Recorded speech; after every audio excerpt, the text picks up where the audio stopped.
अपने पसंदीदा शो के फुल एपिसोड देखने के लिए अभी डाउनलोड करें दंगल प्ले ऐप।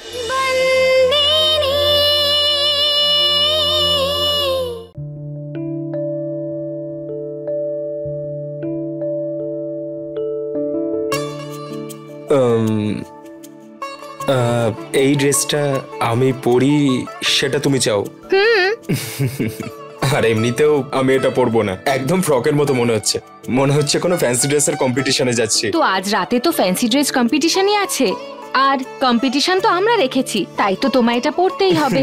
আমি পরবো না, একদম মেয়েদের মতো লাগছে। শশাঙ্ক, এটা পরতেই হবে। আমি বলছি তো আমি এটা তোমার জন্যই বানিয়েছি, আর তোমায় এটা।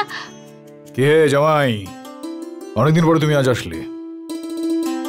আসলে বিষয়টা হলো, তোমাদের বিয়ের পর তোমরা দুজন প্রথমবার এখানে আসলে এই নবরাত্রিতে।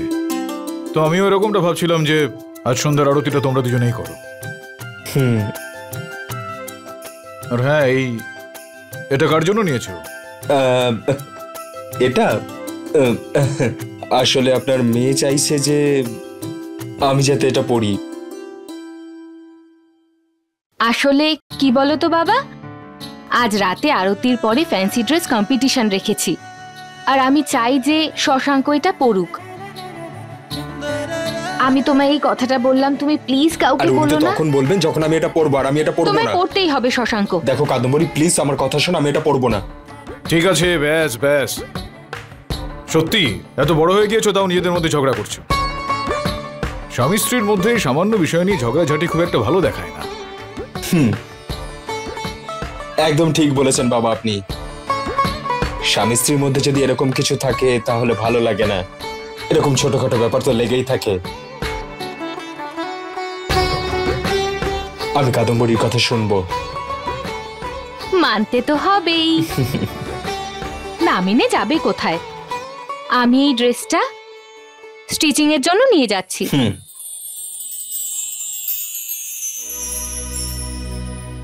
জানো, আজকে তোমাদের দুজনকে দেখে আমার সুভদ্রার কথা খুব মনে পড়ে যাচ্ছে। ও ঠিক এইরকম ভাবেই ঝগড়া করতো আমার সঙ্গে। আমাকেও সবসময় এই ধরনের জামাকাপড় পরতে বলতো, আমিও পরতাম, কিন্তু ওর ওই হাসি মুখটা দেখার পর আমারও মনটা ভালো হয়ে যেত। একদম ঠিক বলেছেন আপনি। আসলে স্ত্রীদের স্বভাবই এরকম, নিজের স্বামীর ভালো থাকার জন্য সব করতে পারে, সেটা অন্য কারোর সাথে ঝগড়া হোক বা কাউকে বোঝানো হোক। নিজের স্বামীর মুখে হাসিটুকু দেখতে চায়, আর নিজের স্বামীর মুখে হাসি দেখে সে খুশি হয়। আমি এই ড্রেসটা পরবো। যখন ও আমাকে এই ড্রেসে দেখবে তখন ও খুশি হবে। আর আমাদের দুজনের সুখ সম্পর্কের সাথে জড়িয়ে আছে, এই ব্যাপারটা আপনিও বোঝেন আর আমিও। এটা একদম খাঁটি কথা বলেছো তুমি জামাই। কিন্তু বাবা, আমি অবাক হয়ে যাচ্ছি। এত কিছু বোঝার পরেও আমাদের বাড়িতে একটা সম্পর্ক আছে যেটা সবার থেকে আলাদা। আপনারা সন্তোর।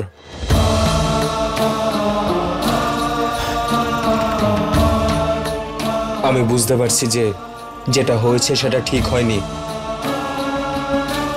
আপনার সাথে সন্তোর বিয়ে হয়ে গেছে, এটা আমি মেনে নিলাম, কিন্তু যেটা এখন হচ্ছে সেটা খুব খারাপ। আপনারা সন্তোর বিবাহ বিচ্ছেদ আপনাদের বিবাহের থেকেও ভয়ঙ্কর, কারণ মনটা খুব নরম হয় বাবা। যখন সেটা ভাঙে তখন খুব কষ্ট হয়। সন্ত যে কত কষ্ট পাচ্ছে সেটা আমি বুঝতে পারছি। আসি এবার।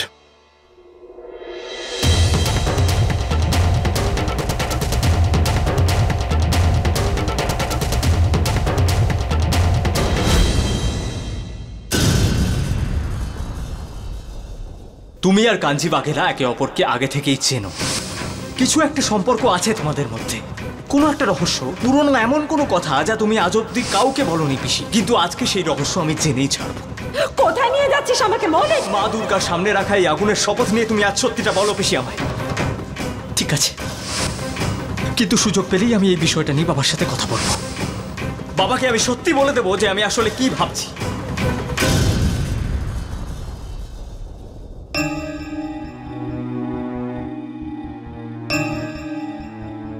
কি করে বোঝাবো মৌলিককে?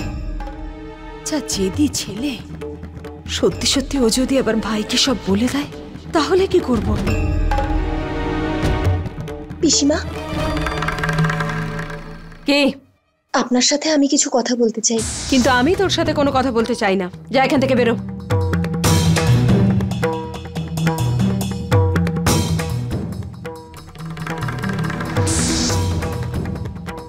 পিসিমা, আমি জানি উনি দেখ, পরিবারের সবাই তোকে বউ হিসেবে মেনে নিলেও আমি কিন্তু তোকে কখনোই মানবো না, বুঝলি? যা বেরো এখান থেকে। আমার মাথা কিন্তু এখন খুব গরম হয়ে রয়েছে। আমি তোকে কিছু বলে দেবো উল্টো পাল্টা, আর তারপর তোর আত্মসম্মানে লেগেছে বলে তুই এখানে কাঁদতে বসে যাবি। সেসব আমি এখন একদম চাইছি না, তাই তুই এখান থেকে বেরো। পিসিমা, মৌলিক দাদা যদি মালিককে কিছু বলে দেয় তখন? আমি বললাম তো বেরো।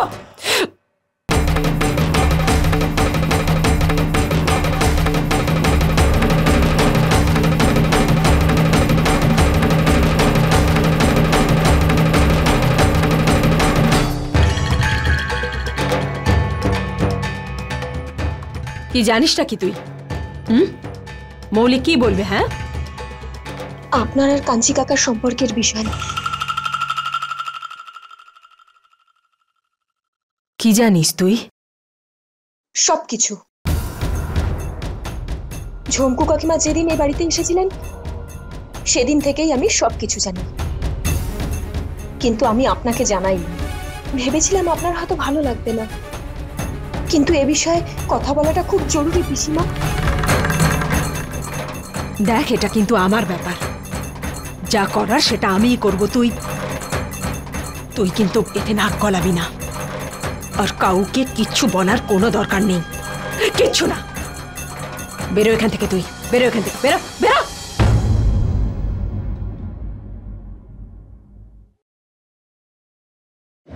পিসিমা, আপনি এ বিষয়ে মালিককে কিছু বলতে পারবেন না।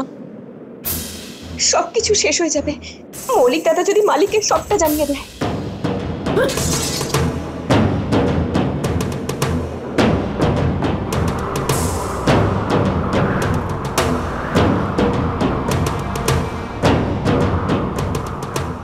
বোঝার একটু চেষ্টা করুন পিসিমা।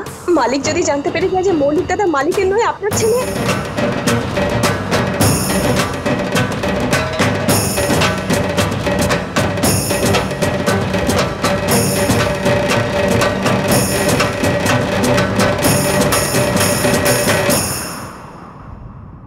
হ্যাঁ পিসিমা, আমি সবকিছু জানি যে মৌলিক দাদার সাথে আপনার কি সম্পর্ক।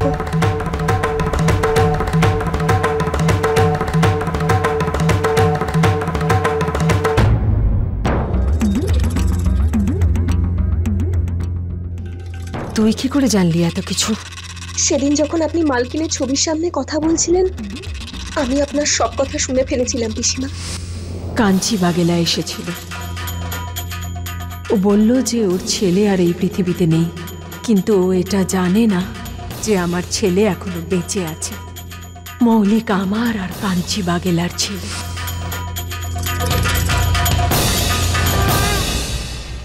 তার মানে তুই সব কিছু জানিস,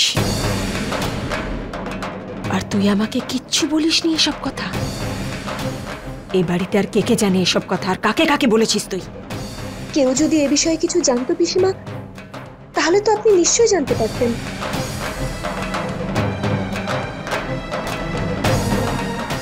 পিসিমা, আপনি আর আমি ছাড়া এ বিষয়ে আর কেউ কিচ্ছু জানে না। কাঞ্চি কাকার বাড়িতে হয়তো আপনার ছবি দেখে মৌলিক দাদার সন্দেহ হয়েছে। মৌলিক দাদাকে আমি যতটুকু জানি উনি খুব জেদি। আজ নয়তো কাল সত্যিটা মৌলিক দাদা জেনেই ছাড়বেন। আর এই সত্যিটা যদি মালিক জানতে পেরে যান যে কাঞ্চি কাকার সাথে আপনার বিয়ে হয়েছিল, মৌলিক দাদা মালিকের নয় আপনার ছেলে, তাহলে পরিস্থিতি বিপরীত দিকে চলে যাবে পিসিমা। আমি তো এই বাড়িতে ব্যাস কয়েকদিনেরই অতিথি। আমি সবসময় এটাই চেয়েছি পিসিমা, যেটা হিতেন দাদা, কাদম্বরী, সূর্য আর বিভা পায় মৌলিক দাদাও যেন তা সবসময় পায়, কারণ আমি বিশ্বাস করি যে সম্পর্ক মন থেকে হয়। কিন্তু মৌলিক দাদার মা আপনি, কি ভালো আর কি নয় তা আপনার থেকে ভালো আর কেউ জানে না পিসিমা।